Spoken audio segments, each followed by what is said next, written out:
Hey guys, it's your host Julian. This week I'm sitting down with Jerry Brice to chat the early days of his career, as well as his time on the original run of King of the Hill. I want to give a special shout out to all the patrons that help support this podcast. Bill, Brent, Bryce, Eight-Legged Bird, Jacob, and Jordan. Thank you all so much for your support. It truly means a lot. If you want to become a member of our Patreon channel to help support this podcast and get all these episodes early and ad-free, follow the link below and sign up today. Now, let's get to that chat with Jerry. Ladies and gentlemen, welcome to Cartoon Chronicles Podcast. I'm your host, Julian. Today I've got Jerry, man. Jerry, welcome to the show. How are you? I'm doing fine, thank you, Julie. Oh man, like I said, this is another one of those episodes. Been a long time coming, ladies and gentlemen. If you can tell by Jerry's shirt, this man worked on King of the Hill, and if you can tell by my shirt, we've got Hank Hill. So we're talking Nice. King of the Hill today, ladies and gentlemen. My favorite adult animated series of all time, man. So I gotta know, Jerry, take us back in that way back machine, man. How do you get to working on King of the Hill? Well, I was associated with the animation studio, Film Roman, Hmm. through another project. They had produced. Let me see, what was it they were doing? They produced a lot of early cartoons, like I think Garfield, Hmm. um, Bobby's World, these kind of things. But my association with them is that I had pitched some projects to them that they wanted to develop. So they gave me some development deals. One of them, I met them, when I was working with Arsenio Hall, Hmm. originally. So that was the first project. Arsenio, some people that worked in the staff, Kim Swan, and another friend of mine, Overton Lloyd, we all knew each other personally. So when Arsenio got to be really famous on that talk show back in like 1989, 1990, he got a lot of opportunities to in the entertainment business to, do, special appearances. His production company was producing a dance show, and he also was producing an animated primetime series that I, created with him called Cleveland City Limits, based on his Chunky A character. He did a rap record for Hmm. Motown, so it was a Yeah. character. It's like his brother. So, so I was actually consulting with him because I had worked in the animation industry for years at Disney Studios. So he was getting hit with the like, he's just he's a comedian, writer, such a smart guy, but he doesn't know the animation field. So he was getting a lot of opportunities to possibly produce and star in an animated series. I didn't know if it's going to be prime time, Saturday morning, whatever. But, a lot of these conversations that he was having with his agents and people that were pitching him these series were over his head. And you never know if people have your best interests at heart. So, he knew of me and knew of my background. I got informed. So they brought me into the room to kind of like, mitigate the conversations with these other studios or producers or these offers. And so that was my original thing. And Film Roman was one of the studios, but it was like all the studios in Hollywood, Deke, Hmm. everybody, DIC, Hanna-Barbera, any studio that was in business then wanted to get the rights to Arsenio Hall and get into business with him and produce an animated series, blah, blah, blah. You know what I mean? Wasn't no blame, it's typical, you know what I mean? The Archies had an animated series. If you're famous, whoever they want to do an animated series. So that was the case. So, you know, they weren't paying me. I was just really doing them a solid. And then it got, so I was kind of like looking at Film Roman and DIC. I knew, my thing was like I was just looking past the studios and the owners. I was looking at the artists that they were hiring to create the pitch artwork Hmm. and writers that they were hiring. So basically, long story short, is like, I got all involved in this. Arsenio people asked me to, since I was giving them my opinion about what I would do, they wanted to see what I would do if I if I was to Yeah. develop the show. So I did that. And that's, so I said, this is my vision. So I'm just judging everybody against, this is what I would do, so now they see it, but they like that. So they wanted me to develop it. So so in the pitching and all that with the Film Roman and all these other studios, they said, Jerry, you develop it. And they wanted me to develop it with Film Roman. So, they sent me down I got a development deal with Film Roman, on this Arsenio thing that I eventually did it independently, Hmm. and we made a pilot at ABC. It didn't air, but made a lot of money. It was a successful, little venture as far as like a lot of things get development. That's when you can make a lot of money in development. Yeah. That was olden days of TV. Oh, I can imagine, man. Was there a better dressed man, host, whatever you want to call that talk show, than Arsenio at that time? I don't think there was. Even now, No, there's not a no, it talk was, show host it alive. wasn't, it was different. It was, it was like a whole, America was different, right? You didn't really see Hmm. a black dude like that on TV. And that was funny and engaging. Everybody And liked that. charming as hell too. Yeah, exactly. Everybody liked Arsenio, man, Yeah. I loved it, So it was like I was on his team, man, so it was like anybody that, Spike Lee was always, all the other actors, that was before a lot of people had savvy years of experience in the business. So it was like if you Hmm. didn't do it like this, you're an Uncle Tom or, Yeah. immediately, you know what I mean? So that's the bad that that some of these other brothers was hitting Arsenio. So I was behind the scene. I saw what was up. And I was like, well, that's messed up. So I would like, I created characters. I created a character that kind of diss them. I would create little, I create Spud Flea was a character I created, and I made it look like a Spud Flea, or, what I mean? And that was, and dude was like cracking up. So I did that all in his cartoon. So those characters ended up in his cartoon, you know what I Hmm. mean? So that elevated my position in it. But yeah, it was like, people didn't understand really what was going on. It was like you could look at it like that, or you could look at it like politically, like you got to see like are a lot of people getting this opportunity dressed like this and with these rap groups on like that and look when they took him off the air, we missed him. But yeah, he was dope, man. I loved Arsenio on that time. That was like so interesting for me because it was the first pilot that I actually got to make, and I got to see what happens behind the scenes at network television. You Because know, it didn't air, so really nobody really heard of it. I mean, I put it on my YouTube site and this kind of thing. I have a store, had a lot of celebrities involved in it. It was all good. Dealt with a lot of writers, but that set me up to work on these other things that I did in the 90s. You know what I mean? And I met a you lot know, of creators like Mike Judge. Oh, I mean, we're gonna get to Mike Judge of King of the Hill in a second, but I definitely want to stay on this topic Okay. for just a little while longer, man, because I find it fascinating. What are some of the since I was your first pilot you had gotten to work on? What are some of the things that you might have learned, like, oh shit, like I wasn't prepared for this? Does any of those things like stick out? Yeah, it goes like a lot of my friends, you talk about Bill Cobb, like a lot of my generation of animators Hmm. got a lot of good opportunities, but yeah, we were kind of in over our heads because we Hmm. didn't have the experience. I didn't have the Yeah. experience at network TV, so I didn't know. But I went to Cal Arts, and I was like in the 80s and I was really involved in working with producers behind the scenes. I was a script reader as well as pursuing my career as a production artist in the animation field industry. So I kind of knew the game. I was living in Hollywood.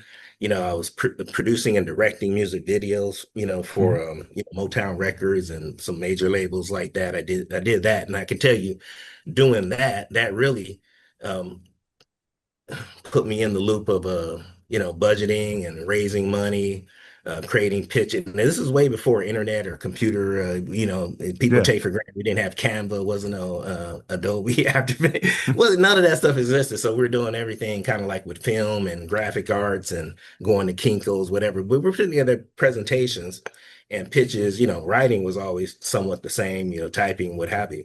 But we're putting together pitches and we're having to make connections, and you were not making connections by blasting somebody famous inbox on LinkedIn because they didn't make their site and asking them to hire you or hook me Yeah. up, give me a lot. That's what people, what I'm saying. So it's a different time. So then I can tell you, like, my first commission at Motown was a result of me showing up at Motown Records after work and just hanging out in the reception office for like, hours on end. And ingratiating myself to the CEO of Motown Records. I was ingratiating myself to his receptionist. Hmm. you know, that's how I started. That's how I got into Motown. It took me a long time to do that. And I was just, it wasn't no flirting. I was just sitting, and it's just them, rejecting me and just telling me to wait, but not really kicking me out. So I was hanging around. Hmm. Uh, and I just did that for a long time until I got, a moment with this man. and that's how, I got the ball rolling.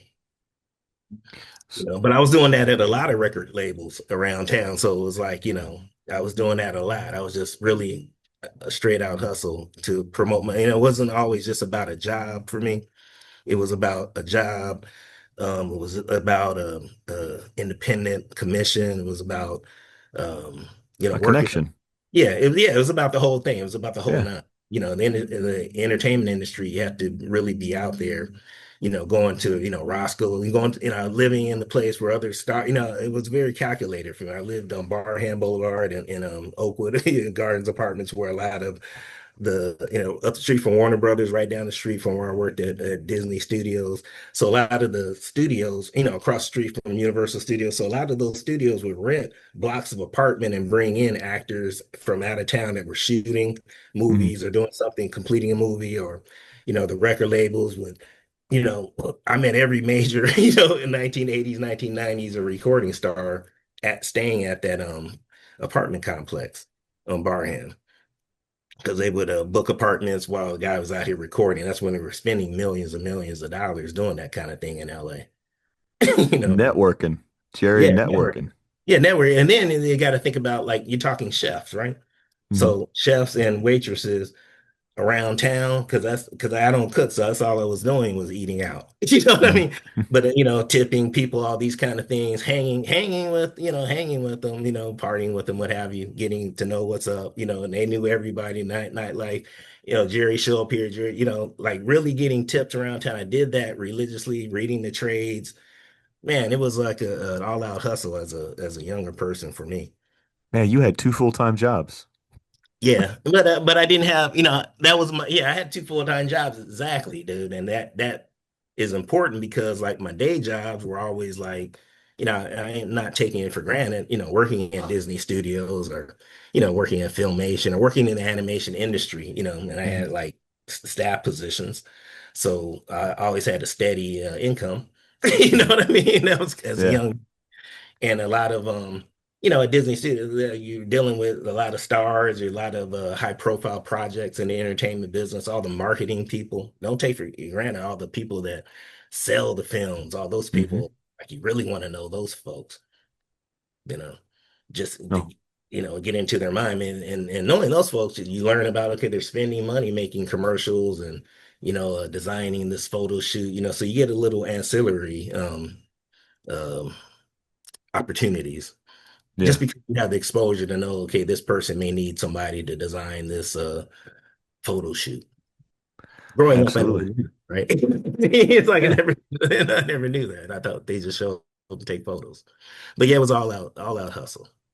You know, And in the days of analog, and like I said, I was an intern.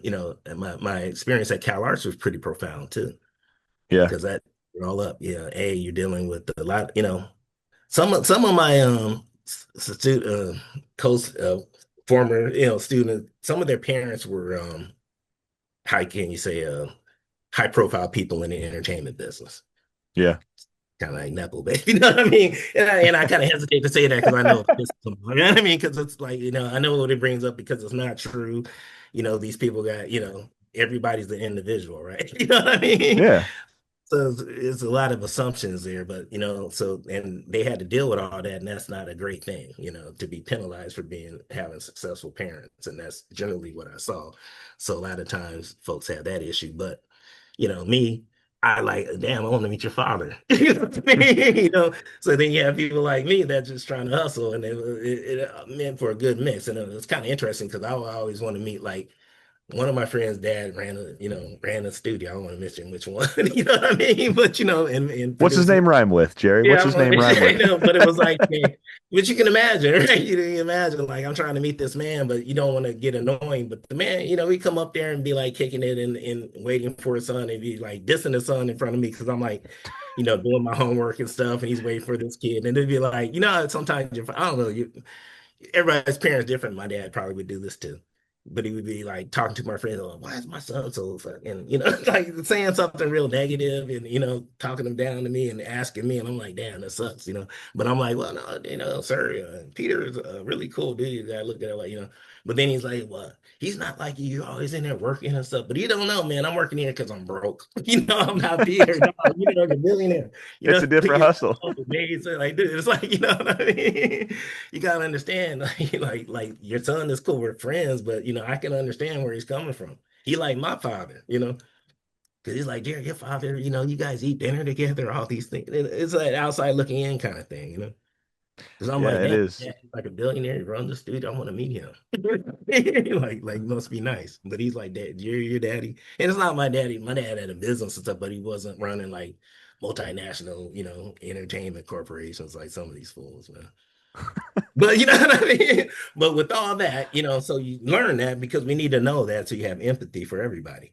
Yeah. Um, but also too, you get to know how to deal with people and kind of what's on folks' mind. I don't take Hmm. anybody for granted. But Oh, yeah, we help absolutely. each other. Folks help each other. I find out, and then the cultural differences are profound. But works for me. You know what I'm saying? You're Oh, like absolutely. it can work for people like my man Peter. He kind of like rich white guy. Upper. I'm trying to be okay. Do that kind of look interesting to me because I'm not like like I want to be like that maybe. He's like Jerry. You guys go to church. Your daddy's all. He want to be like at home. He wants to have that Southern Black family kind of tradition. He liked that. I mean, which was cool. But it was very interesting because I could see okay outside looking in. you know. You know what it reminded me of? You remember Dan Aykroyd and Eddie Murphy trading places? Yeah, it's You remember out. the movie? Yeah, I That's what it remember. reminded me of. I saw that at the theaters. Yeah. I mean, that's like my time with filmmaking. But yeah, exactly. That's a good analogy. Yeah, that's what it reminded me of, man. And it just goes to show you, ladies and gentlemen, man, you should always try to build bridges, don't burn them down, man. You could get, and it's not just like it's like a not like just a transaction when I say, the more people you know, it's just like the more that they could help you, the more you can help them. I mean, we're such a tribe-like people, right? Like we Right, don't right. thrive on being solo. I mean, some people like being by themselves, but me, I like being around people because that's when I feel most comfortable. It used to be the opposite way. It used to be, especially when I got to the military, it was very difficult for me to be in large crowds just because it felt very suffocating. But then Sure. when I isolated myself outside of that, and then I realized like, oh shit, I actually need people. Like it sounds so weird, man, but when you would deploy, there's like 80, 90 dudes in one room. Like you're hearing like people snore, you're hearing people fart, you're hearing people burp, you're Mhm. hearing people like all these sounds, right? And then when you go home, you miss that sound. You miss the water hitting to the side of the boat. You miss hearing the jets land on top of you, right?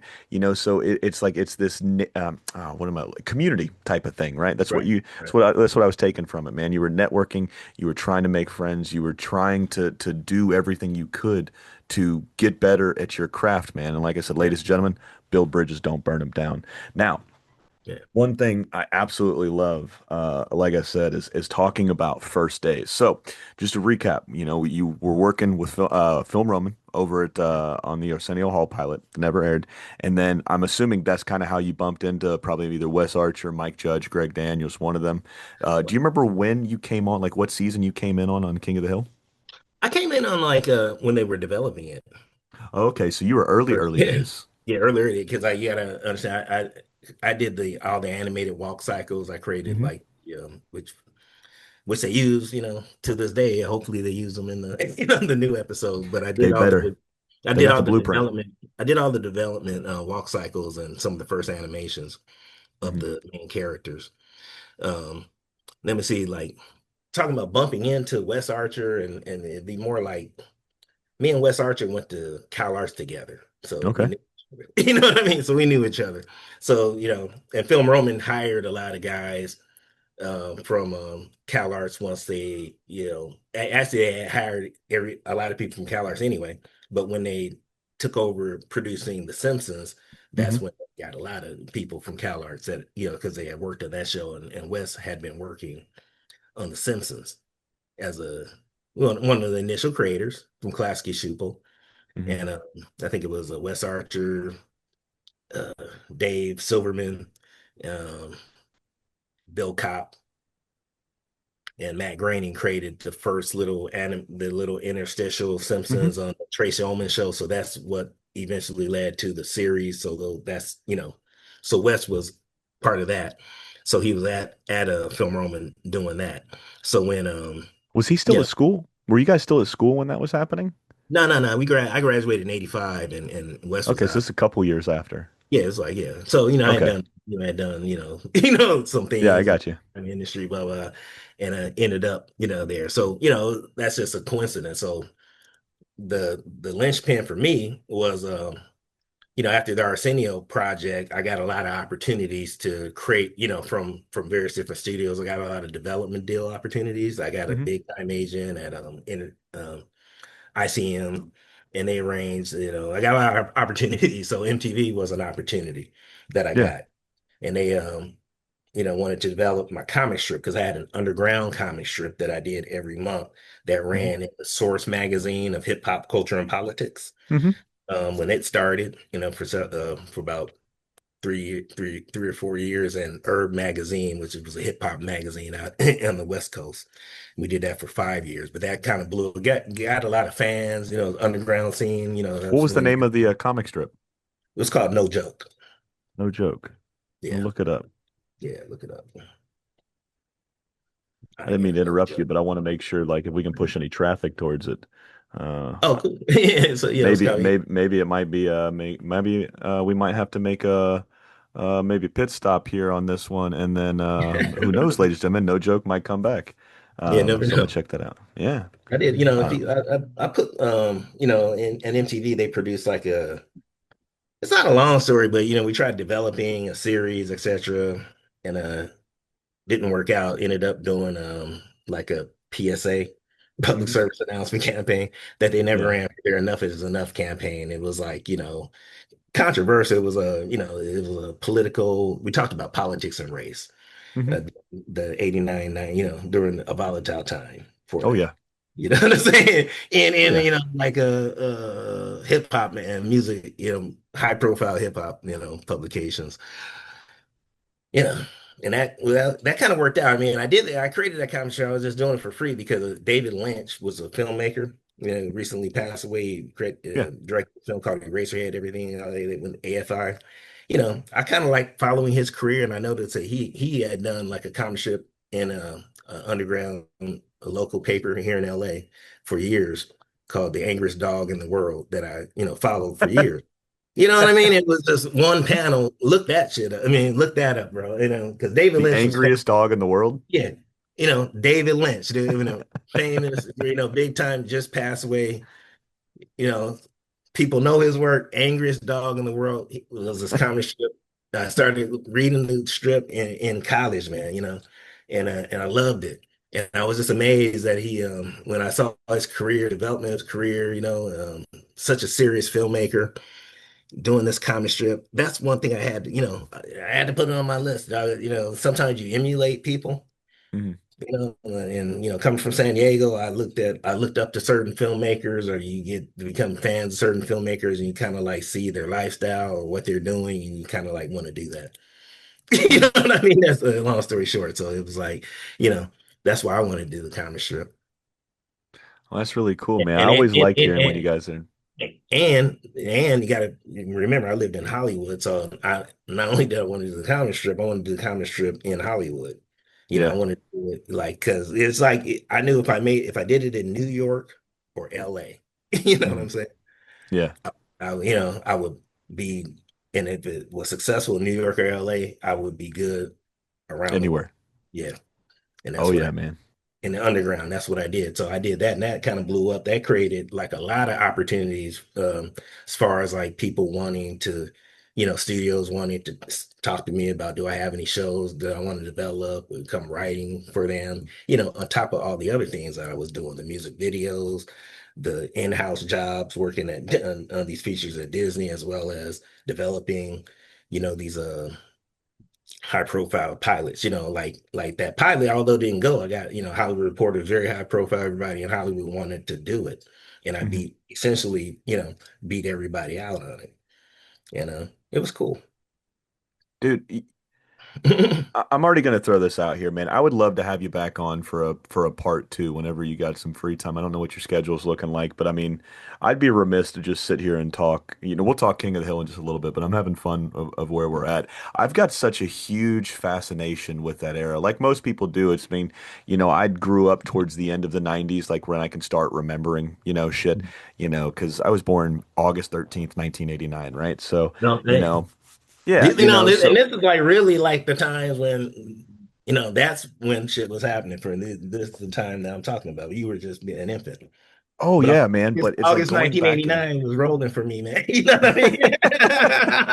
yeah, dude, you were working with Source Magazine, you were working with Her Magazine, you were working with Arsenio Pilot, and then you were Yeah, fucking sitting here coming out of Film Roman, getting all of these people wanting to work with you because of what you just did with Arsenio, even though it wasn't greenlit, man. So it's just like I said, I'm gonna throw the invite out now, man. I'd love to have you back on. We can talk about a whole range of shit because I would do a huge disservice to you. The reason I do this show, man, is one is to say thank you, but two to give a spotlight and a highlight to the people that made so many of our lives, that listen to this show, that watch the shows you work on, that are ride or dies for the content you guys put out, man.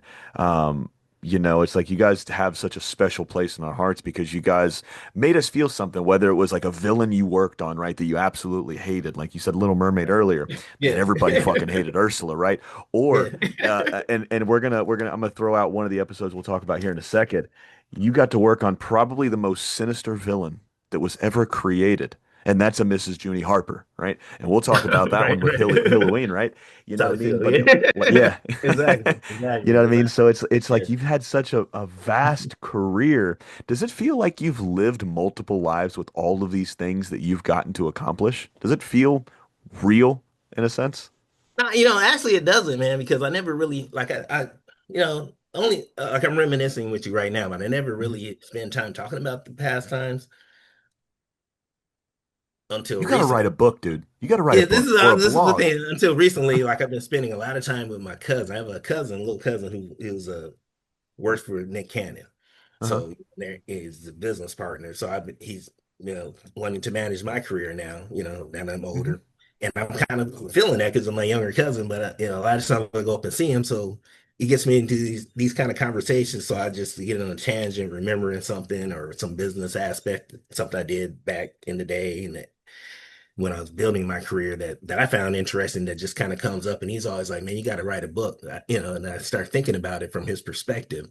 And it's like, I start thinking about all the years. My thing is like, I'm always worrying about the next gig. So I never really think about the past gigs, but yet until I'm talking with somebody or, Hmm. and then I'm talking with my cousins, and he's like, man, I didn't even know you did all that. Or he's like very interested now because it helps him. He's like, you should write a book. And maybe at this point I should because I might forget because hey, I'm 60, I'll be old, I'm not remembering You look great for 60, man. I know you said you were 60 earlier, man, but I didn't think you were 60, dude. You look really good for 60, man.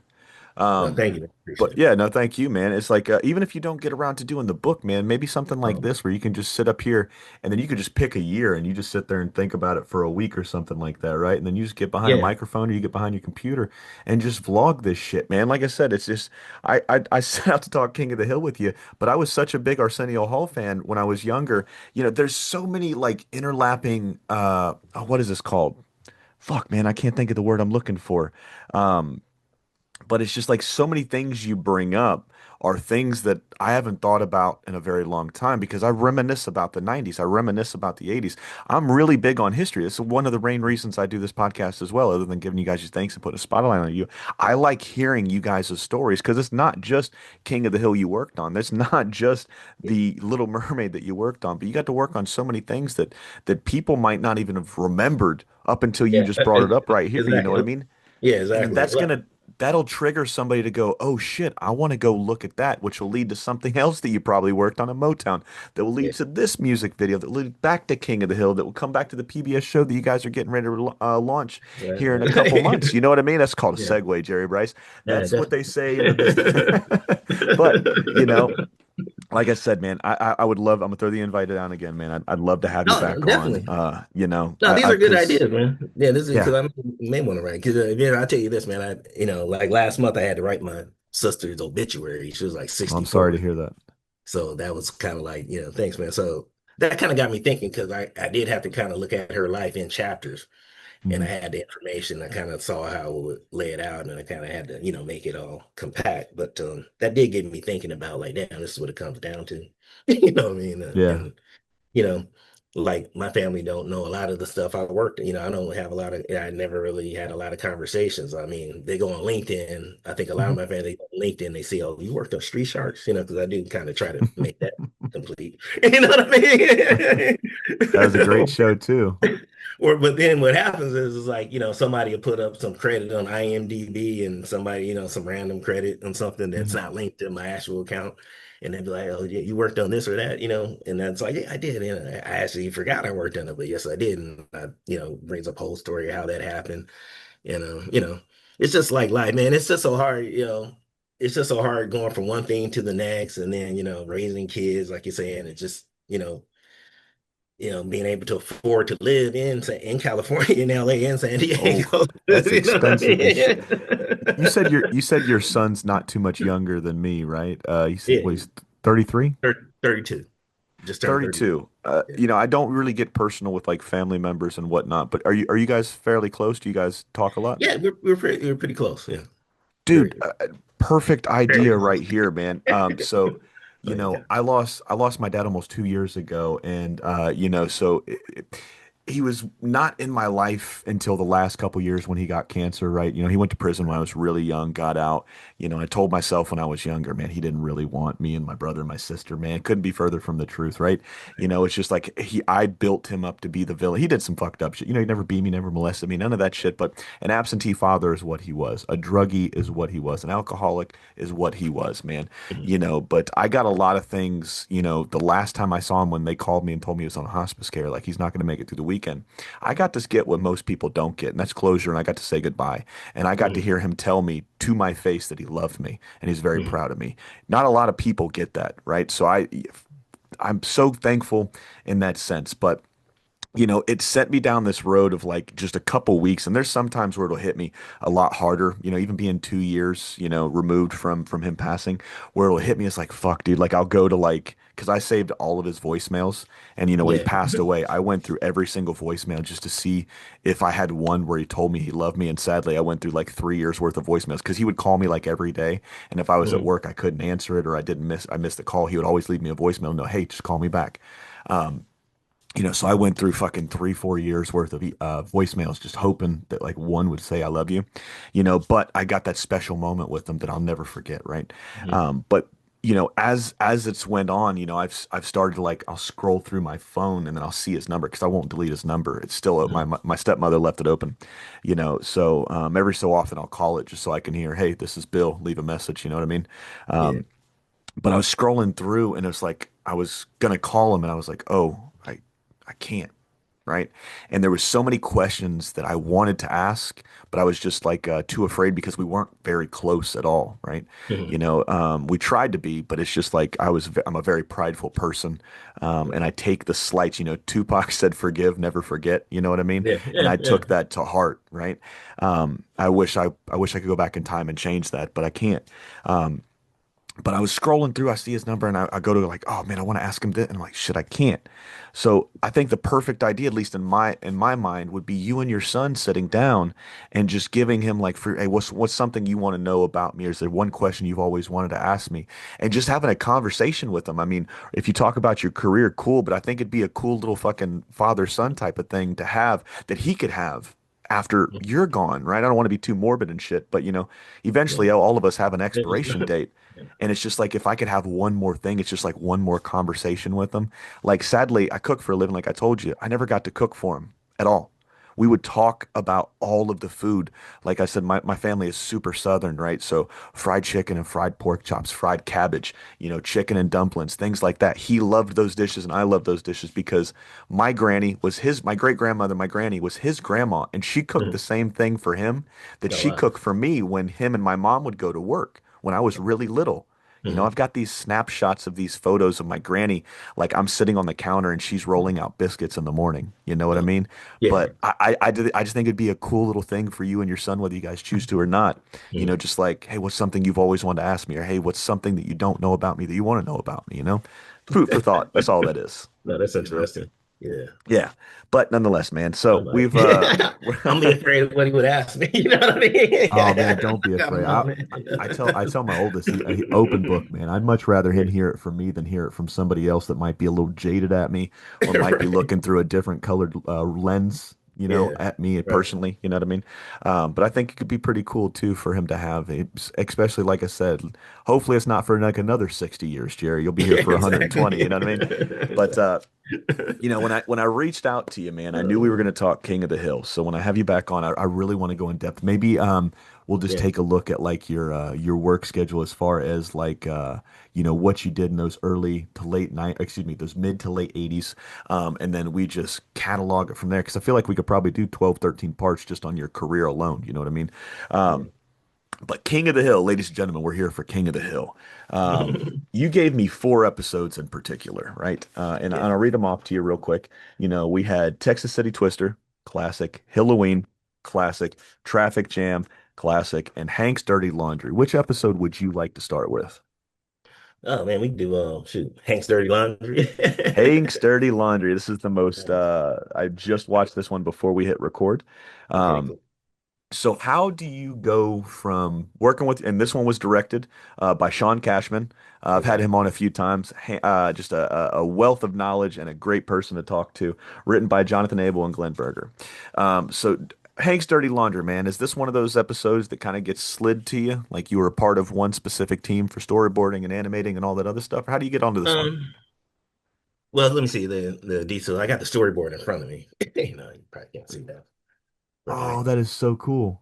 no, there you go. Yeah. Dude, that is, did you do So, did you do that with Hank? no, the storyboard was done by Chuck Austin.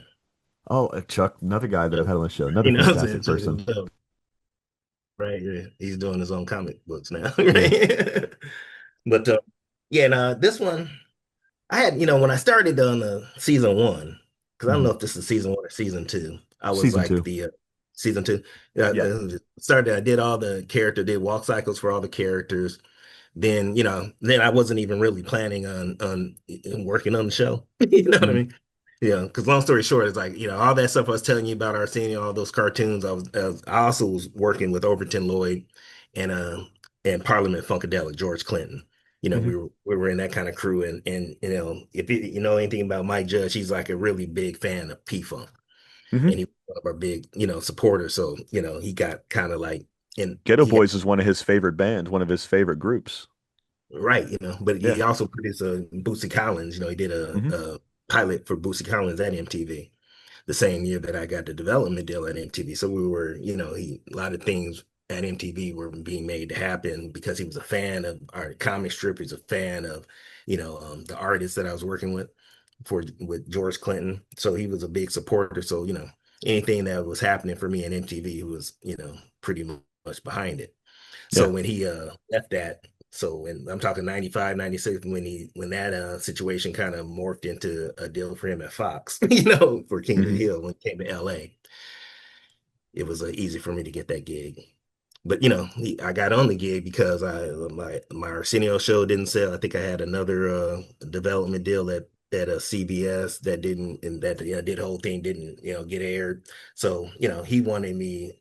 So I wasn't really applying for jobs to work in house, but we were all still friends. I was still friends Hmm. with all the producers, Mike, whatever. So you know when he came to town, they needed a crew. They were having a hard time getting people to work on the series in LA because LA was arrogant. They didn't like the New York looking shows. You know what I Hmm. mean?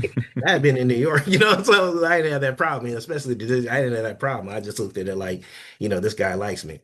And so it was easy for me to get that gig. So the deal was is like they said, kind of like a freelance thing. If I could animate all these characters in the Hmm. lineup, walk cycles, run cycles, whatever for first time for the crew.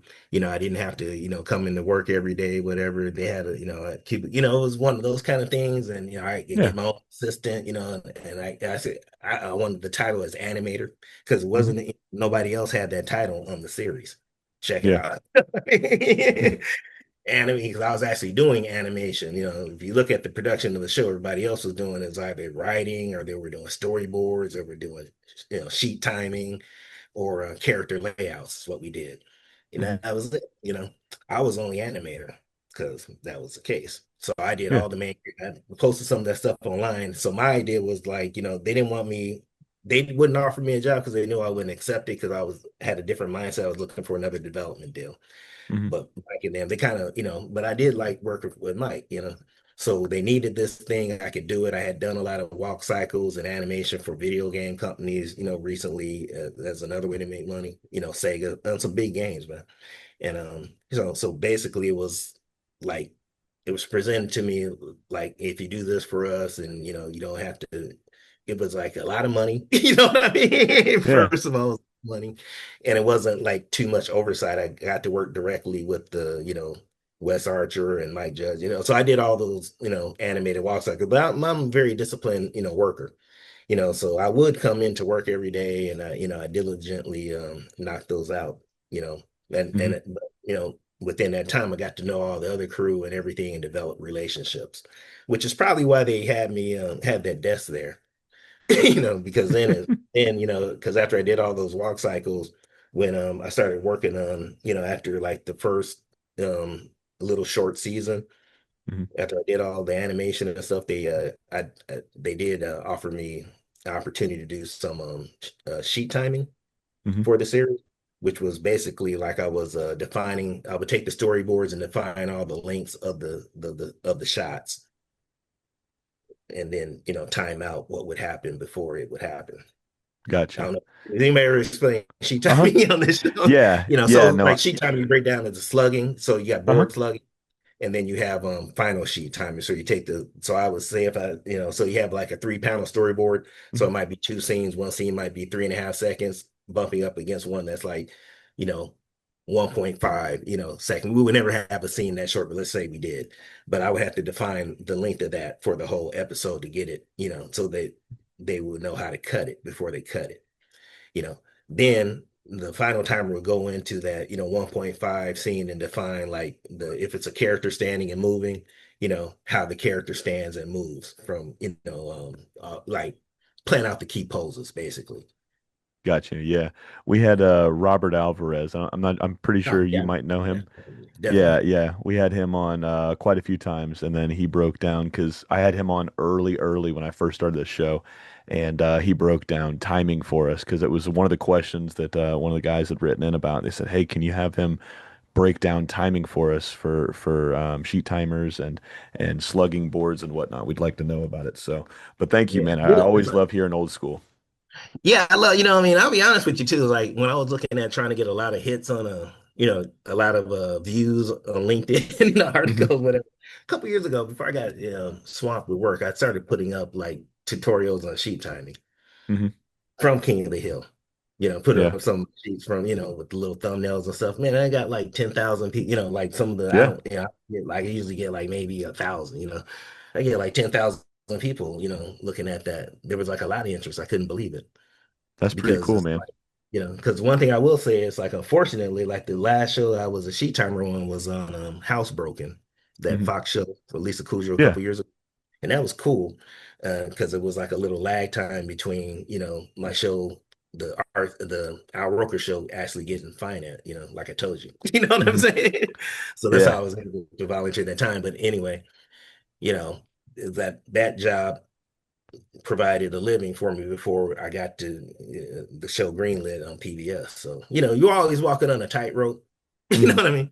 But the Oh, fall I absolutely. fell into this was a good gig because nobody is timing now, so the pay was really good, and it was a staff position, and it was like during COVID. It was great, man. I love working for Bento Box.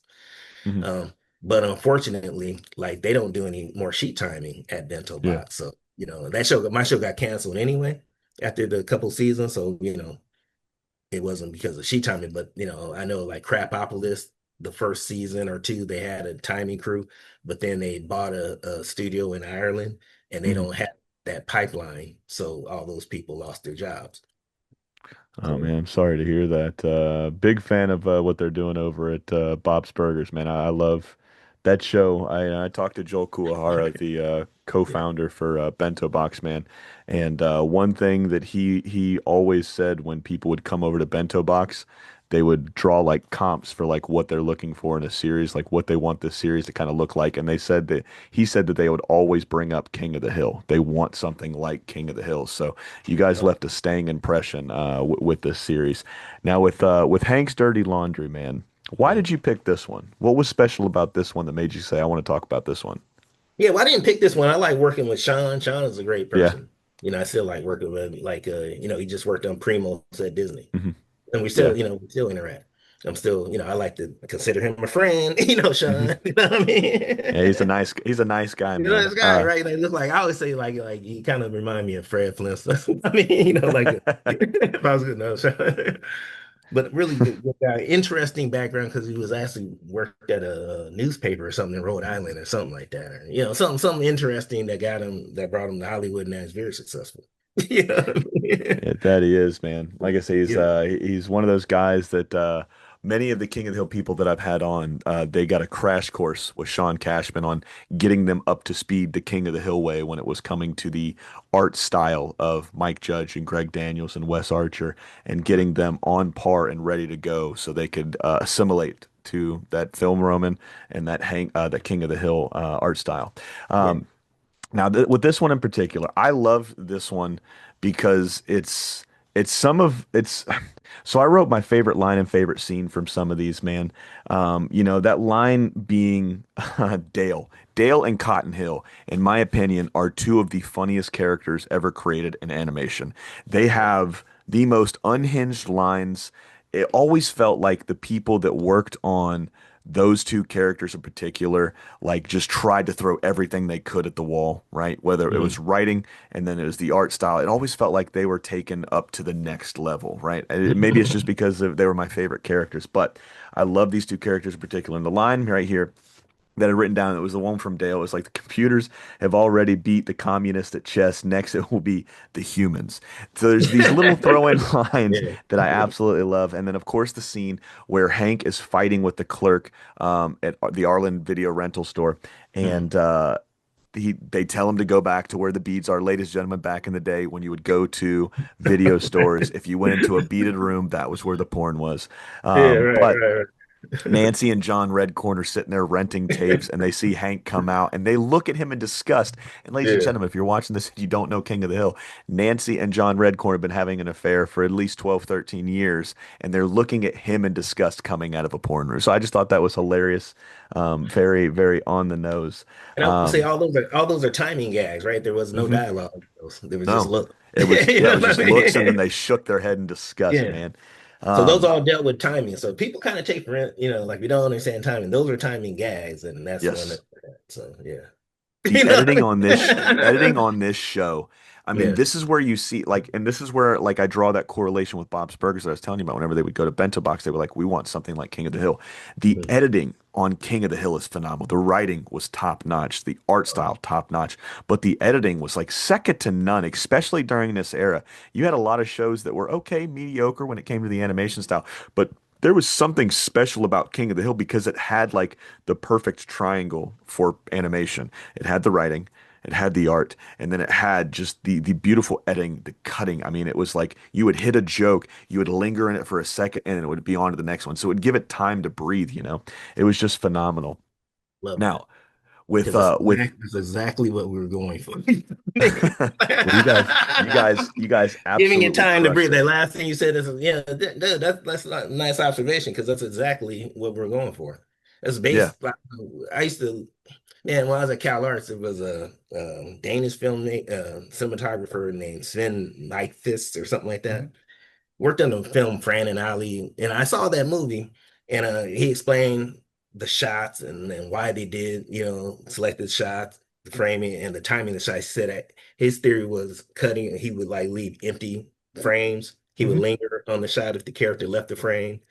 He would call it empty frame and linger, so we would have that, dead time and then cut, which Yeah. went against what we were doing at the time, because MTV was, music videos was Gag, influenced. gag, gag. Yeah. Yeah, we were like kept it moving, right? So I Hmm. kind of like keyed in on that because then I started studying. I never watched those kind of films, but it was interesting to me as somebody trying to develop my creative voice. So yeah, that's one thing that we did talk about in there. So I did take all that into consideration when I was predicting how long these scenes should be, Hmm. giving that list to the editors. Not to I say, mean, the also this first take second. I'm not saying okay, like it didn't change, but I'm saying they had strong direction. It's pretty much what we're going for. So I love hearing that comment. oh, absolutely, man. I don't mean to go off of the those Oh no, details. you're perfectly fine. In the next episode you had brought up, and the reason I'm gonna jump to this one is Mhm. just because I am such a huge fan of Charles Schultz and the Peanuts. I mean, I don't know if you can see it. I've got Snoopy and Woodstock on this hand, and I've Okay. got old Charlie Brown on that hand. I'm such a Yeah. fan of this one. So Halloween, right? This one opens up with the four dudes, but Hank, Bill, Dale and Boomhauer, they're all out at Halloween. They're all trick or treating. And it Mhm. opens up with the Peanuts soundtrack, essentially. It's got a very Peanuts vibe. Okay, I'm In gonna the have to be go back and check that out. Yeah, Okay. yeah. So, Yeah. the music is it is the same thing that they do in all of the Peanuts when any of the characters are walking, and then it's Mhm. got that very the Great Pumpkin-esque vibe to it, obviously because it's Oh Halloween, yeah. but Yeah. you could definitely see the Charles Schultz, the Peanuts influence in this episode a couple different times. So if you haven't seen it in a little while, go out and check it out. And then No, I it's mean like literally the I look at opening. it through that lens because I don't know if you know, but Phil Roman, the actual owner of the Hmm. studio, directed some of the Peanuts shorts. Yeah. It was I actually pretty. had Phil on my first year. I think I had Phil, Mhm. Phil Roman himself on my show, and we talked the Grinch Awesome. and we talked Garfield and things like that. So like I said, I'm a real big fan of the Charles Schultz era, and especially the Peanuts, probably the greatest comic strip in my opinion. Like that was the one I looked for. I loved Garfield, don't get me wrong, but when it came Yeah, to no, like Snoopy and Woodstock, and I saw Woodstock on that page, I was like, let's fucking yeah, go.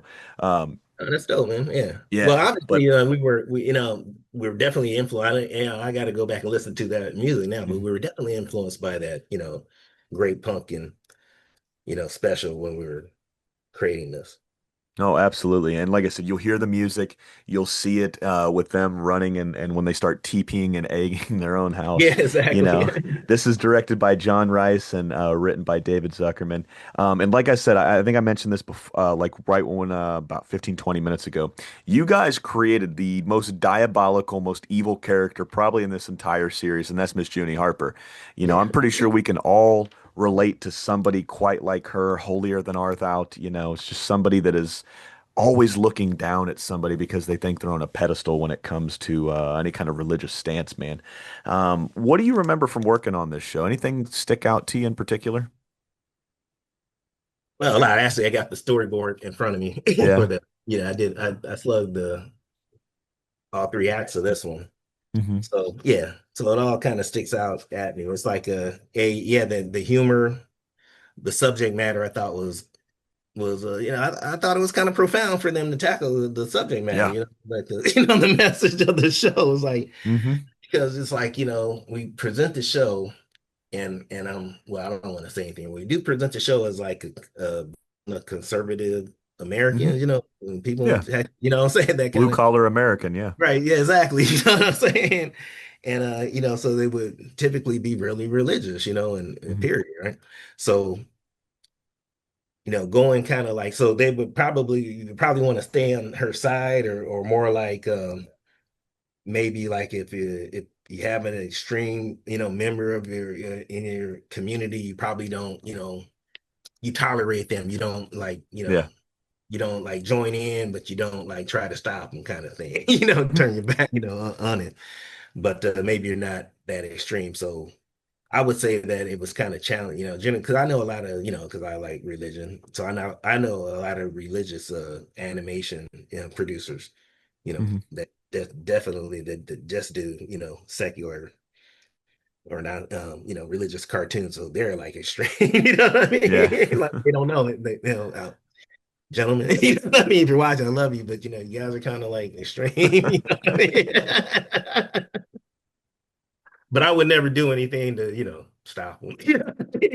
Yeah, man, you gotta let people do their own thing, man. You know what I Yeah, mean? live and let live. It was working for them. Some of the one of the guys, yeah, I remember he wasn't religious, you know what I'm saying? So this kind of like saved his life, but now he's like, oh, the whole other, Yeah.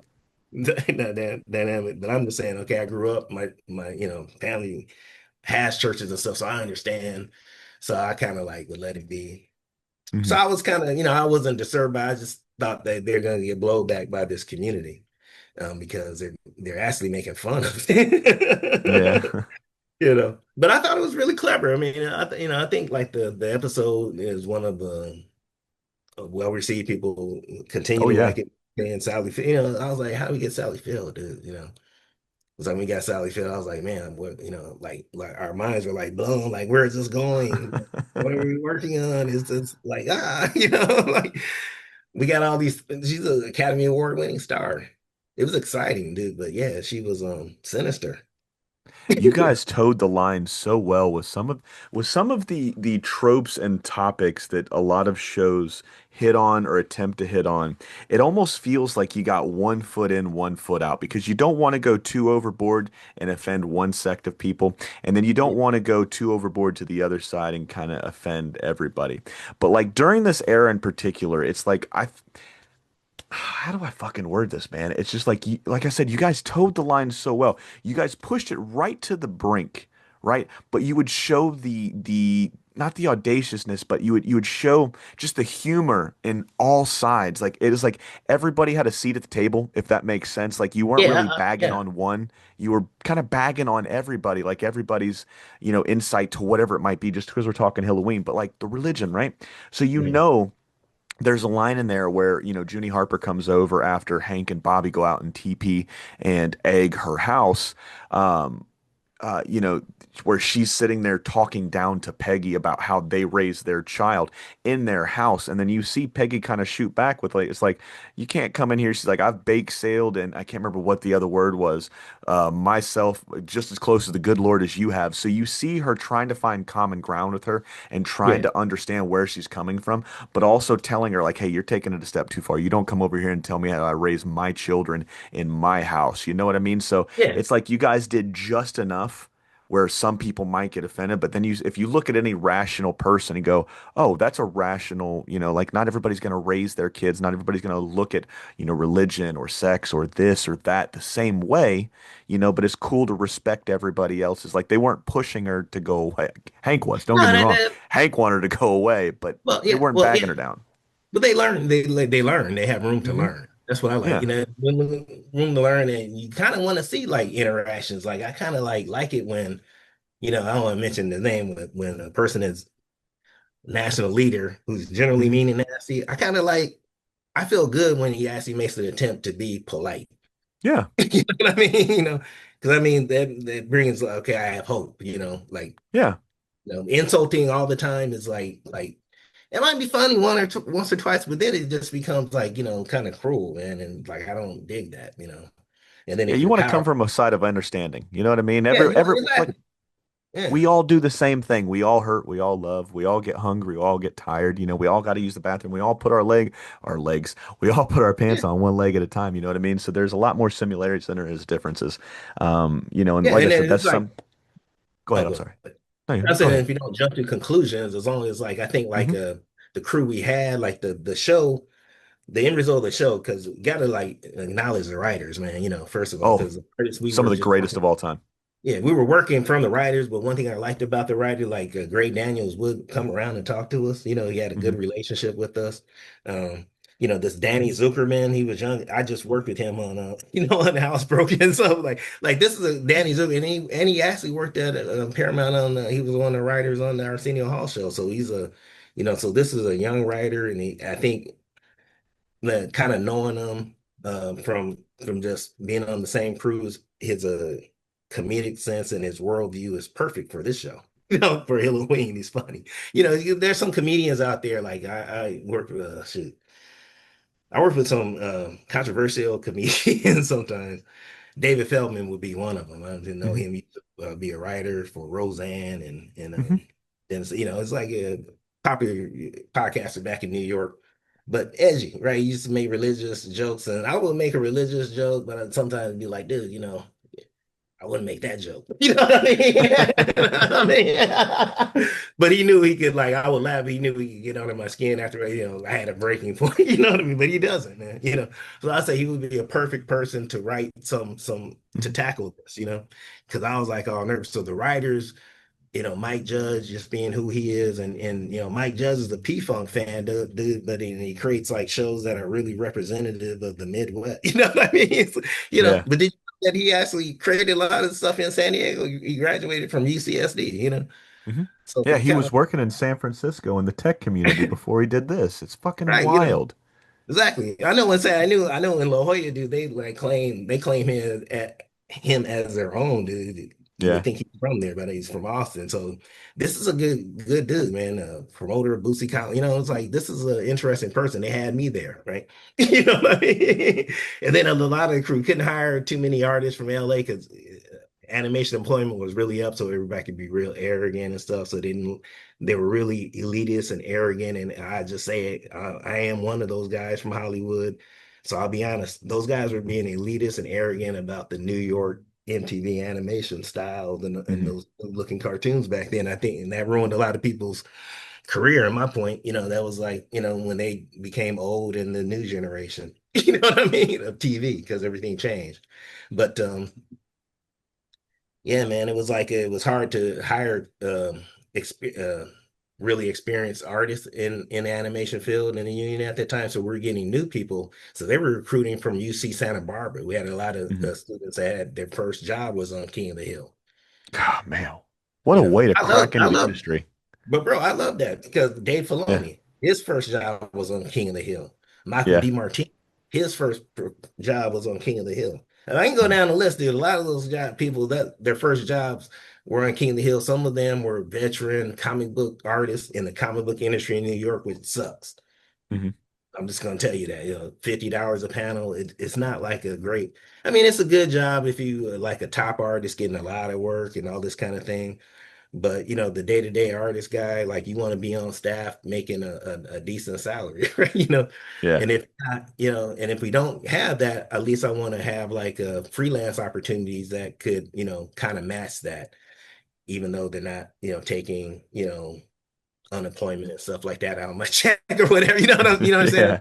Yeah. So, that's how we hedge. I don't know the chefing game. I don't know if it's freelance or staff, but the art game kind of that's our existence. Sometimes you're looking for like a 40-hour job on staff to work on a show. So when I'm at Disney or if I am working at Film Roman, this is what that was. And then we have these other things that we do that are a little bit more iffy. Yeah.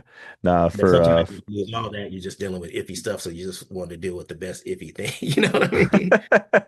You know what I mean? yeah. It's like that until you just have to go get another job, in another field. You know what I mean? Oh, absolutely. But but We're not too different as far as my industry goes. I mean, most of the time it's anywhere from a 40 to a 60-hour work week, and then you some places are seasonal and some places aren't, and if you're lucky enough, you can find a good spot to be loyal to the soil for. But yeah, it's okay, pretty difficult. But okay, you you got know, it. with Halloween here, man. There's two lines in particular that I wrote. Usually I'll only pick one, but the two lines in particular, one because my mom slapped the dog shit out of me for using one of the lines that you guys used in this, right? So it's the scene with Dale and oh man, Principal Moss. They're in there. Junie Harper goes like finds out that they're doing this haunted house thing, and she kicks it out. You know, and so Principal Moss comes up and Dale's in there smoking. And he's like, you can't smoke in here. You got to put that out. So he takes his lit cigarette, right? And he goes to put it in his pocket. And then he looks at Principal Moss and he goes, Jackass says what? And then Principal Moss goes, what? And he goes, as he All walks right. away, right? So I use that line. I'm probably like 9, 10 years old, give or take. Yeah. I see this line and I try to use it on my younger brother. And my mom goes, what'd you say? And I was like, Jackass says what? And boy, oh boy, she cocked back and hit the back of my head so fucking hard. I didn't say Jackass again for quite some time.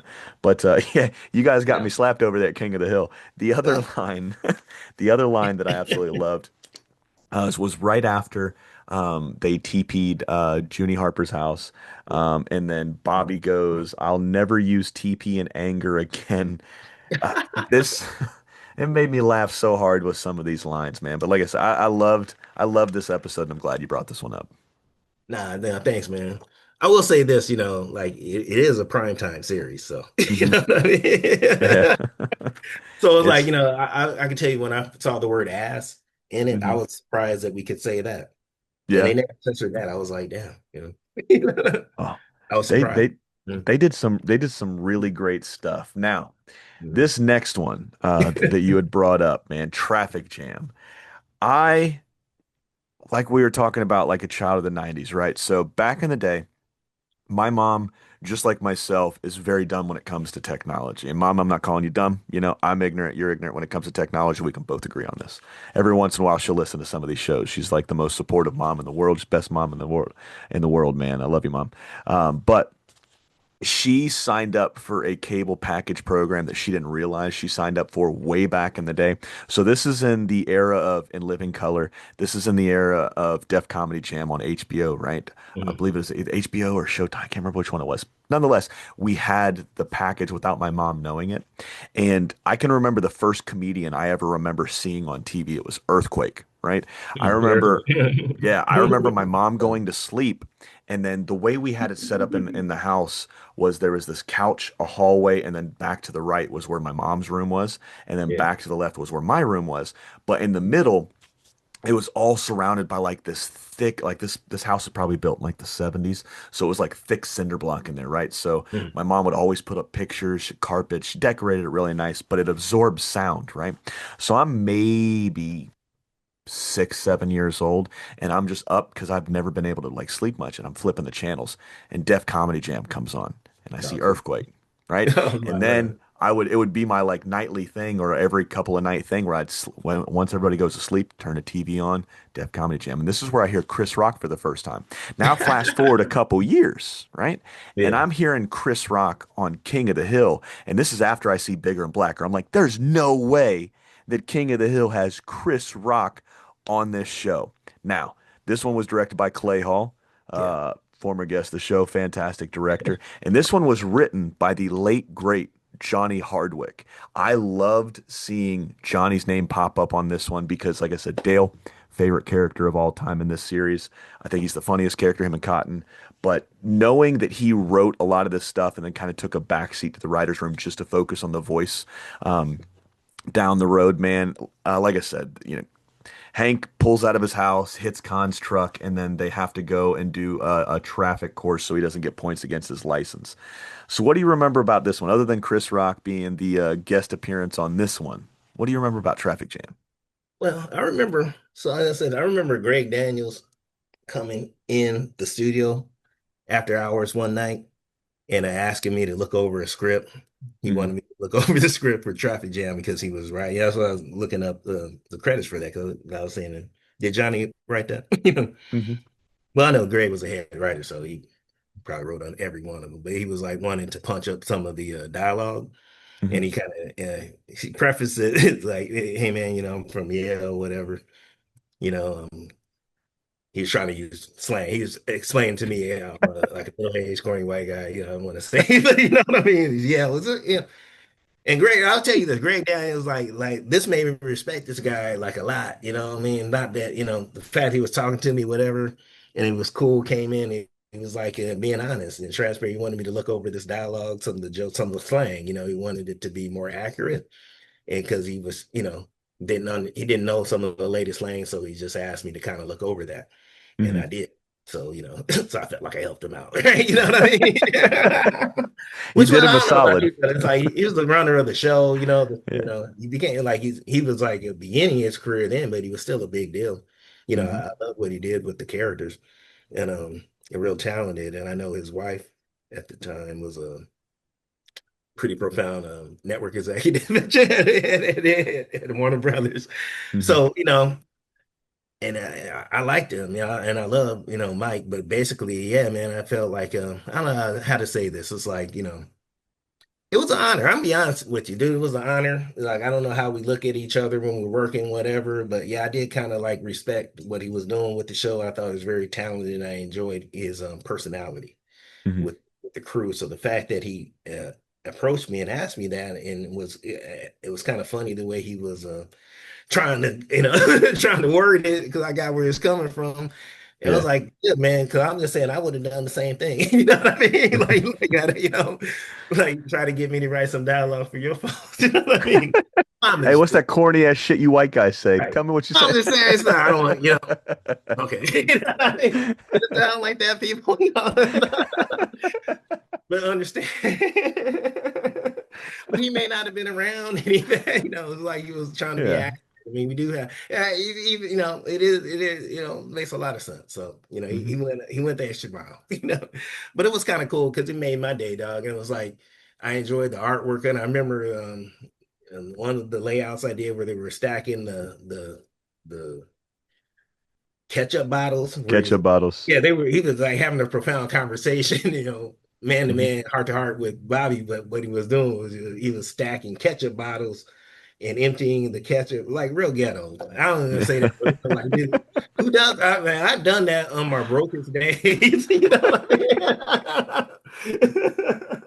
Put the water in it and little you know Every last drop. Right, so that's the little dead act because they wanted me to do some action under what it was saying, and that's what that the writer said. I was like, man, this is interesting. I had to figure that out. You know Hmm. what I mean? 'Cause I've never done that. Like, how would you do that? Oh, that's just my remembrance because I drew it. It was no big deal, but look at that when they look if you see the episode, look at that scene and stacking emptying ketchup bottles into other ketchup bottles to Oh, get the last dry. I mean, that's so ridiculous. It's a waste of his time. You know what I mean? Waste time. How much you paying him to do that, man? but it was such a real moment too because Bobby is looking at Budasak as like a hero, right? Like that's like Yeah, he's he's what looking up. he what's Bobby that's what Bobby wants to be. Bobby wants to be a comedian, he wants to be in Hollywood, he wants to be in entertainment. And he goes over there, and then Budasak like gives him the answers to the test. Essentially, he's like, you got to find out who you are. You got to find your voice. And there's there's one thing I absolutely love about. There's two things I absolutely love about this episode, other than it being Chris Rock in here. Because like I said, Chris Rock, he's in my Mount Rushmore. He depending on the day, he's like Mhm. number two or he's number three. I mean, it goes Dave Chappelle, and in my opinion, it's the greatest comedian of all time. Bill Right. Burr and Chris Rock are so like they're so intrinsically tied at the hip. It's just like, all right, I just saw Bill Burr's recent special. Now it's Bill Burr. Oh shit, Chris Rock just came out of special. Now it's Chris. You know what I mean? So it's like they're Yeah. so close, The as moral far as compass. comedians Yeah. go. Yeah, definitely Um, work. Yeah, that's oh good. man, He's extra dude, good. You know what I there's something about a mean? fellow redheaded dude that just goes off. I fucking love it, Right. man. But Right. there's two parts in here in particular that I absolutely love. Um, uh, obviously it's the scene where Bobby is trying, like Budasak tells him, he's like, you got to find your roots. You got to find out what makes you you. So he's going to his mom and he goes to mom and he goes, hey, can I have a minute of your time?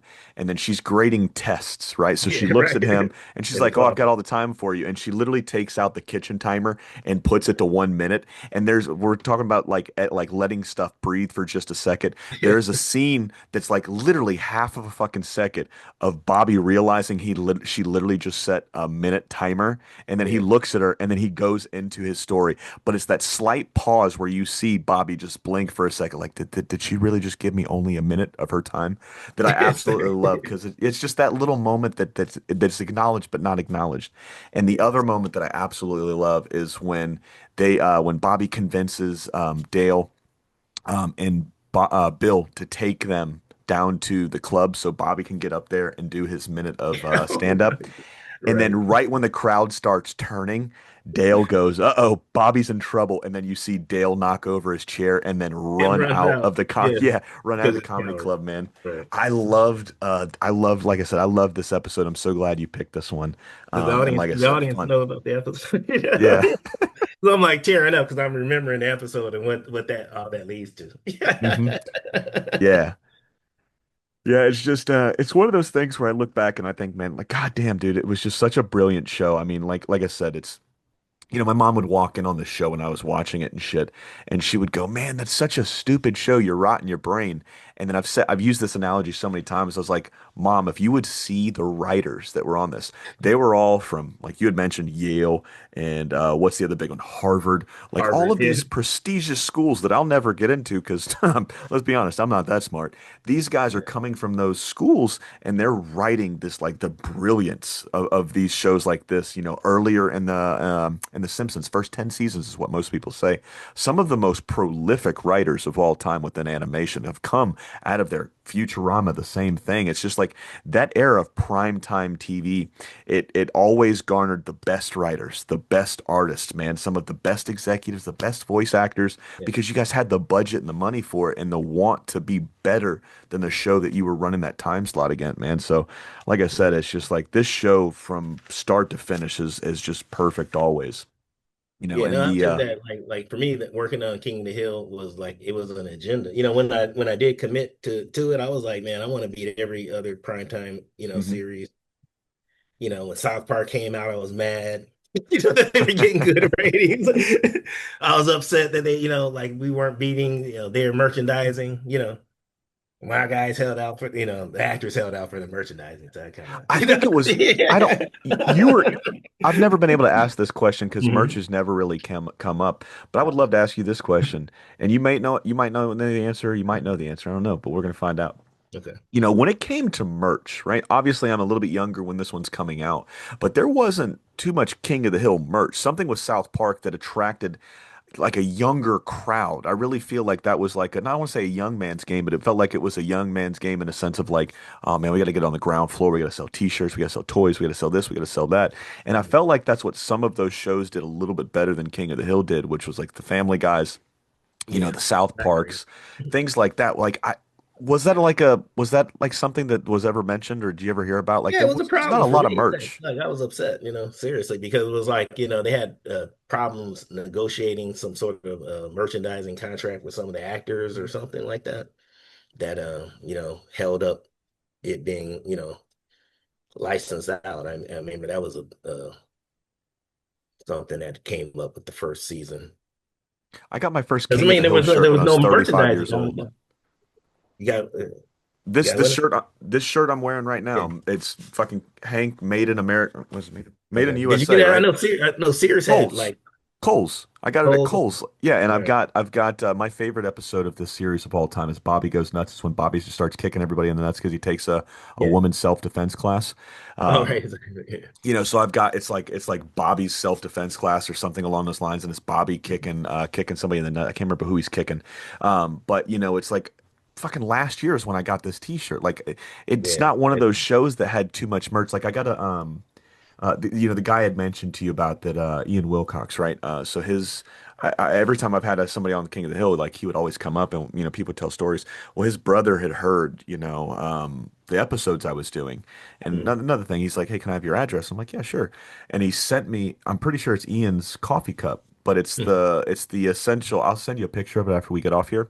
Um, but one of the guys on the staff went and made everybody like a coffee cup after the first season. It's just like a white coffee mug, and it's Mhm. got the King of the Hill label wrapped around it with, I think it's Hank on the mower, and everybody's looking up. It's like that final shot before the show starts Right. of Right. like the Right. downshot view and everything like that. But yeah, I mean, I just really wish I'm hoping with the relaunch, coming hopefully soon, sometime this year, that they said summertime that we'll see a little bit more of a merch explosion because it's like, man, I want a couple more King of the Hill t-shirts. You know what I mean? Yeah, they weren't aggressive on that, and I don't know why, but I did know of that issue with the actors or something, not Yeah. signed some sort of contract or whatever that held it up, but that was a long time ago.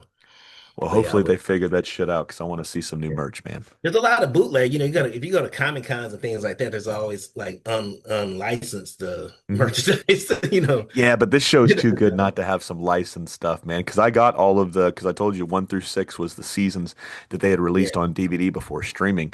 I got seasons 7 through 13. Was it 12, 13? Yeah, season 13 at a Comic Con. It was all bootleg stuff. It's great quality, and don't get me wrong, but it's just like I want to be able to support the people that put this shit out. I love yeah, buying physical media because it's like, you turn on HBO, you turn on Disney, well, they'll always have their stuff, but you turn on HBO, you turn on Netflix, you turn on all these streaming platforms, and if it's just something that they're not in the budget, they're going to cut the show and then you can't find it. You know what I mean? You got to right, go and right. hopefully you can get it on eBay or most of the Yeah, time people just pirate it, which I don't pirate because I just don't want to take money out of somebody's pocket, but it's just like half the time you leave no choice for other people than to do it that way, right? So just license the shit, seriously, put it out man. there. I worked in a show called Megas XLR. It was a Cartoon Network show, Dude, and they fucking zapped it.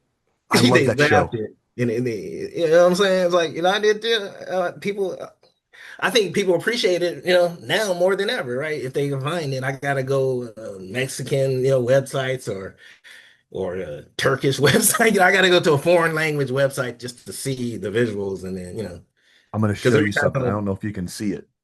Don't mind. So yeah, I was kind of looking at that. can you see right here where my finger's at? I can't see close up, but I can, I'll take a pic. I'll take a picture of it and send it to all you. right. But that's Megas right Was that there that I've Megan? got. Okay. Yeah, it's right next to Droopy and Harvey Birdman. I Oh, had Jody I okay. had I want to Jody see on, that. the co-creator of Megas XLR. Like Megas Yeah, XLR oh, was one of those the shows writer. that, Yeah, right, exactly. dude, That's why fucking exactly, dude. amazing show. I thought it was a great series, dude. I loved it. Yeah, I and it loved was it. one of those shows that just it met its demise because of the merger. The merger that Cartoon Network and what was it, Time Warner and AOL at the time. The same Mhm. thing with Gendy Tartakovsky's Symbionic Titan. You'll never Yeah. be able to see these shows come back because that was all written off in the bankruptcy, or what was it, the tax write-off that they had. So within Oh yeah. that tax write-off, they can never like reproduce, remake. They can re-air in some places, Oh, and some people will have yeah, like exactly, full and that's rights. what they did with Megas, man. That and Linda Simeski, she was working Mhm. at Cartoon Network when that happened.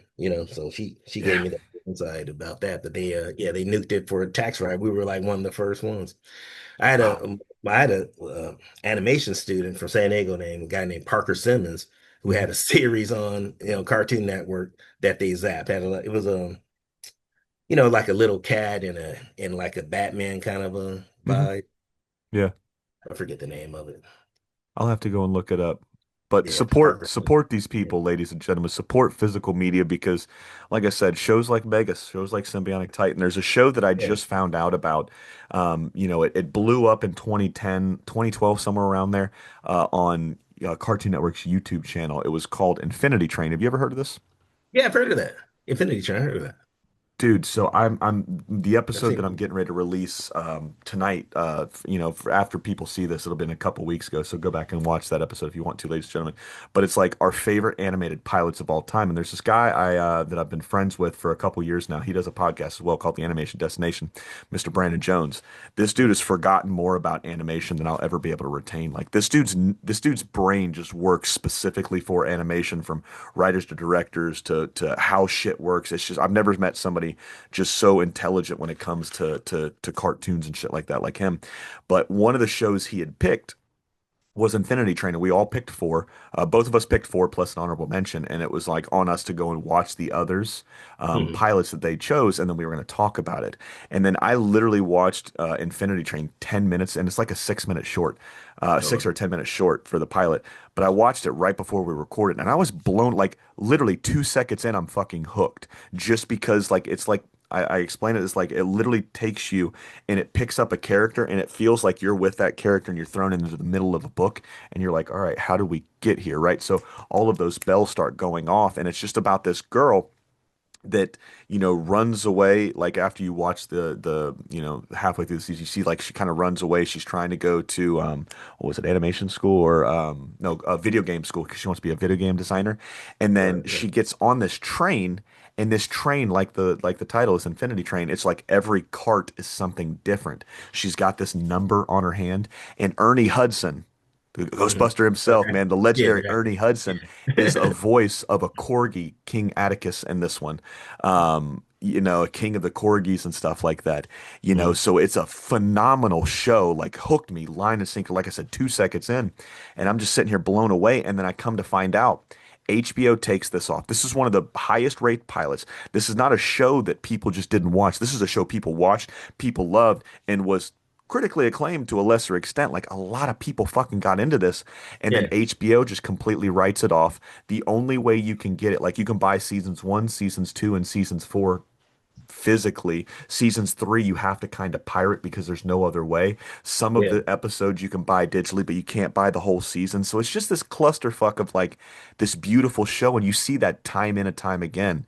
Like I said, the whole reason I'm telling all this, ladies and gentlemen, go support physical media. No, Um, definitely, man. I was recently at Walmart the other day, and I noticed they had a rack where they were like, had DVDs of mhm. recent, like Cartoon Network shows or recent, Yeah. streaming series. And I thought that was kind of cool. You know what I Mhm. mean? Because like everybody doesn't like if you don't like subscribe to Paramount Plus or something like that, then you can buy this and and get up to speed with the series. But Well, yeah, what you're saying is true because a lot of the stuff is gonna be like lost in yeah. time. Oh, Yeah. absolutely. And what I love about doing this podcast is the same thing I loved about buying DVDs, right? I loved hearing the director's cut. I loved hearing people like yourself, like if you're on a behind the scenes, tells you like why they did this specifically. Like if we're talking editing, right? This Yeah. is why I cut it this way, or this is why we drew it this way. I love hearing you guys' aspects. And that's a big part of why I do this show, you know? I want to hear what you I'm guys said. I'm in the making of King of the Hill documentary that they Yeah? put those first three Uh-huh. seasons DVD and they put that Yeah. making of. Yeah, I'm in that. Yeah, right on, man. You can So see ladies and gentlemen. me animating Bobby Hill, for the first time Uh-huh. running or whatever it was. That's pretty cool, man. So the last episode we got here, man, is Texas City Twister, and this one directed by Jeff Mayers, written by Cheryl Holiday, real big name. She wrote some of the best episodes here. Real big name going throughout this entire series, man. Um, and this has got probably one of the most iconic Hank Hill, Jesus Christ, Hank Hill lines of the entire series. It's like the laundry is just coming out of the dryer. Bobby comes out in a big ass shirt. He goes to get some warm underwear, and then Hank just looks at him. He goes 6 a.m. and already the boy ain't right, man. You hear that on Reddit. You hear that on any King of the Hill fan. They try to do that one. Um, this one's just fun, man. Obviously Luann's living with them. He's getting tired of having this other person live in his house. He wants to be able to come and go. He doesn't want to have to tie his bathrobe, you know what I mean? He's very self-conscious to people seeing his body, and he finds out like this is another piece to the saga of Luann essentially. Like her mom and her dad have a fight. The trailer tips over. Luann's mom stabs her dad with a fork. She goes to prison. He runs away to an oil rig, and then Right. that's kind of how this whole thing works. So Hank does what Hank tries to do in a lot of the episodes is he sees a problem and he tries to fix it. And he doesn't really realize because he's emotionally stunted, Hank is. He doesn't realize like how troubling and damaging it is for Luann to kind of go back to this trailer, right? It's very Mm. hard on her mentally and emotionally because this is where her family essentially broke up and she was left by herself. So he goes and he fixes it, and then it starts a huge war with Peggy and tells Peggy he wishes she would go to hell. Um, Come to find out that there's a tornado going right towards Shady Pines Trailer Park, so he has to go and get her. One of the best scenes in this one, man, is when they're trying to flip the trailer, the truck goes up and over, and then they reset it, redo it, Boomhauer guns it, and then they tip the trailer back over, and then they hit another trailer, and that trailer fucking tips over. So there's there's so many fun things and so many fun lines from this one. What do you remember about this episode in particular? Well, this was the first episode that I did like final sheet timing on, Hmm. so I was slugging all the scenes up to that point and setting them up for final timing. So this was the first episode where I did final timing. That's what I remember, Yeah. which was a big deal for me because it was like Was this the I first episode you did final timing for? this one, the Yeah, yeah. Texas City. Okay. Yeah. It Yeah. was all part of the timing is like slug out the scenes and then you have the final timing. It goes in and Hmm. do the detailed actions for everything that appears on the storyboard frame. You kind of directing the animator of what happens when on Hmm. what frame all the elements. So if I say a scene is like 4.5 seconds long, so there's stuff in the shot that happens. I direct what happens when, what starts when and what stops when the exact frames. Do So you that's know what I remember. do you know why I saved this one for last? Well, let me see. Well, it's apocalyptic and his clothes come off at the end. So I mean that's kind of an ending. I mean, that's kind of an ending. I don't know, man. Like why. Nah, man, I'm trying to get better at these segues, man. So, like I said, I loved having you on here to talk about King of the Hill, but I would love to have you back on and we could Oh, talk about another facet of your life, man. But we can't talk you're and talking about my end. son. My son's grandfather is a chubby checker. Yeah. Oh, is Is that that? is that why? Oh, I no, didn't no, no, know you no. knew. I didn't No, know you knew that. we're gonna do a segue into what you're working on now. So we went from one Oh, natural disaster to the next natural disasters, man, with the oh, weather hunters with Al oh, Roker. You oh, got a okay. show coming up. Exactly. Oh, that was it. Yeah, that's a good one, right? Exactly. Weather. Yeah. Yeah. I get it now. Ooh. Yeah, no. Like I said, man, I loved No, having that you it on was a here twist, talking about twisted. So good. I loved I having love you on having here you on here. talking about King of the Hill, man. So like I said, I'd love to have you back on a little down the road and we can talk about another portion of your career, man. Because like I said, just the first 20, 30 minutes alone, ladies and gentlemen, this dude has touched a lot of stuff that we grew up on, a lot of stuff that we might not have seen, but like it has permeated the culture of animation, has permeated the culture of pop culture, if you will. So do yourself a favor and then just Google Jerry Brice and go look at this man's resume because it is deep, man. But a new show you're working on for PBS now, right? The Weather Hunters, man. We went from Yeah. one twister to a whole bunch of different weather-like activities, man. So you said this one's coming out on PBS on July 7th. What's this one about, man? What can you tell people that won't get you into trouble? I'm not asking for any spoilers or anything like that, but what can you tell people about it? Well, it's about Al Roker and his family, Hmm. his wife and two daughters and one son. And their Al is he's not instructing them, but they investigate weather phenomenon that happens Hmm. around the world and mainly in the backyard. A lot of it Yeah. happens in their backyard. So we try to keep it quaint like that, but there are phenomena that they go chasing around the world. And the kids, the preschoolers that the show is targeted at, they get to learn, you know, that water is wet, what Yeah. we don't tackle anything like too deep, like osmosis, because Hmm. that's kind of like over the head that they get introduced to, The those kind of, basics.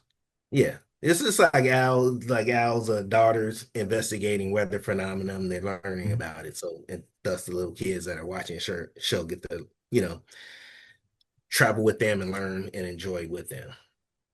And one thing I do like about the show is that Al is he's not just like solving the problems for the kids. The children are kind of guide. No, he's not even guiding it. He's motivating them to figure it out for Hmm. themselves. Oh, okay. Yeah, you know what I Yeah, mean? critical thinking, man. Something that Yeah, we definitely need more so, and especially in our kids today, to make kids think, vice, just fall in line and do what others are doing, man. I like that. Um, yeah, I'm really looking forward to this show because, like I told you before we hit record, man, I love watching, PBS. I love watching some of these shows that they have on now, especially for my 4-year-old and my 2-year-old. When we sit down, like I'm a huge fan of Sesame Street. Shout out to Netflix for picking up the rights to start carrying over both old seasons as well as new seasons of Sesame Street. I don't think yeah. they have a That's street date great. yet on when that one's going to launch out. But man, I think it's such a vital aspect what shows like PBS did, man. My oldest son was raised with PBS, man. We talked Wildcrafts before we hit record. Dinosaur Mhm. Train by Craig Bartlett, man. My son was Yeah, hooked, I line love. and sinker on that one. So it's something and it's something I didn't really notice because I wasn't in the picture for my oldest son for the first 4 years of his life. I was deployed pretty heavily Mhm. the first 4 years of life. So first words, first steps, first everything, 'cause I missed with him. But coming home much later and then being able to come home and have two other kids, and be able to see like the development and growth, man. So we actually had to stop watching a lot of the cartoons that I thought was good that, a 3-year-old at the time and a one and a half year old could watch because they started doing like shit they shouldn't have been doing at that Yeah, age. and then going over to things like PBS and Sesame Street, and then really realizing it's not so much a nature versus nurture. It's nurture over nature, in my opinion. Like you pick up and you see things, and those kids implement those things. It's all about repetition, man. So if you're Yeah. repeatedly doing good things, they're going to do good things as well. So, ladies and gentlemen, always give PBS, Netflix, Sesame Street, the Weather Hunters that Jerry worked on here. Give it a shot.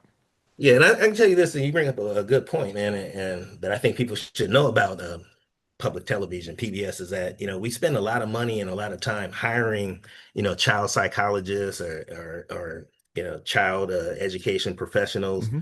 in these areas, as well as, a lot of experts in the science that we're teaching, you know, and we create the content itself is created through the lens of a child psychologist. So it's not like the writers are just creating the stuff on their own and seeing if it works and we say it's good for kids. No, our show is designed to be good for kids because that's the pipeline that is set up Yeah, to absolutely. be great then. So it's like, and they spend a lot of that, and that's the main thing that impressed me with PBS because a lot of those executives are former teachers, are still educating. You mentioned Linda Sineski, every year she worked at PBS running the show there at PBS Kids. She was also teaching in Hmm. the, I think she told me at University of Pennsylvania, Yeah, something. So she's still teaching. She's still she's still, teaching. yeah, yeah, Yeah. yeah, yeah. Definitely. Which is great, right? Because she knew even some of my former students, because I had been a teacher for, a good decade and, Mhm. part-time for another decade. So it's like a lot of the students I interfaced with or interacted with or recruited, she knew of them because they went off and did, ran into her doing, their life at a high level, Mhm. but so it's all interrelated. So that's fantastic. So I was like, as a parent, I could say, yeah, you can parents can trust PBS at a certain level. Mhm.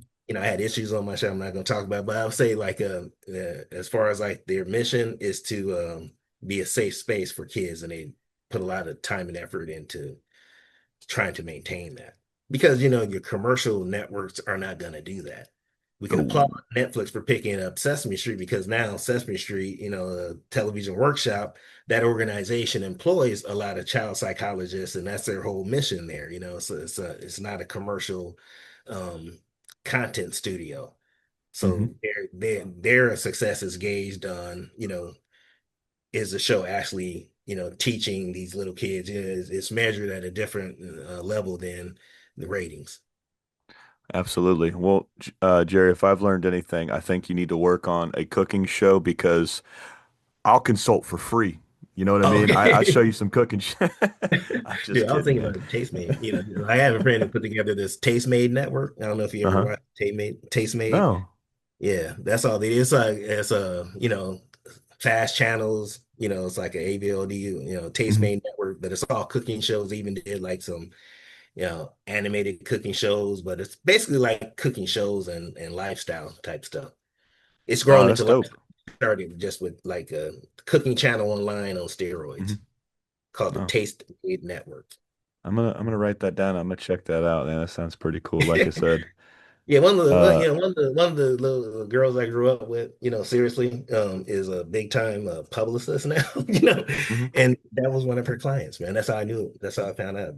But she gets involved up in Silicon Valley with a lot of this stuff that kind of keeps me in the loop with new technology affecting my business. Oh, Because that's that's vital. I mean, because it's like, look at it. I'm 60 years old. I'm still in the business. A lot of my friends are not, and I'm Mhm. still selling, still kind of moving and shaking. And then business has changed a lot, especially, with content producers. It's more independent now than ever. I was talking about uh, movie television industry earlier from the late 80s and 90s that doesn't exist anymore. Mhm. Them paying me money to develop a series through a pitch doesn't happen anymore. Now the advice that people are still trying to do that, but now the advice I would give people is to go ahead and make your show on YouTube. Try to make at least 3 episodes, or get it cheap enough where you can make a multiple episodes over like a year and develop a following online, and then go pitch your show because you're not pitching the show, you're pitching Mhm. your following. And because that's what, places like Netflix or, most of your major producers, streaming producers are reacting to these days. Yep, that they are, ladies and gentlemen. So it's it's an interesting world and it's only going to get crazier when it comes to this type of stuff. Well, like I said, Jerry, man, this has been an absolute blast. I can't wait to do this again, man. Like I said, there's so many different topics that we talked about here, man. And I'm thankful for you coming on my show, and I'm glad that we actually got to talk and I didn't forget about it this time. Ladies and gentlemen, it was over a year ago that I'd reached out to Jerry. I'm like, hey, you want to come on my show? You're like, yeah, email me. And then Yeah. life kind of hit me all at once, and I just got so busy. I finally get my head above water. I see your post on Instagram. I'm like, man, I really got to reach out to Jerry, see if he wants to come on the show. Go to message you, realize we had set something up a year prior, and I just forgot to email. Yeah, I just forgot to send the email, man.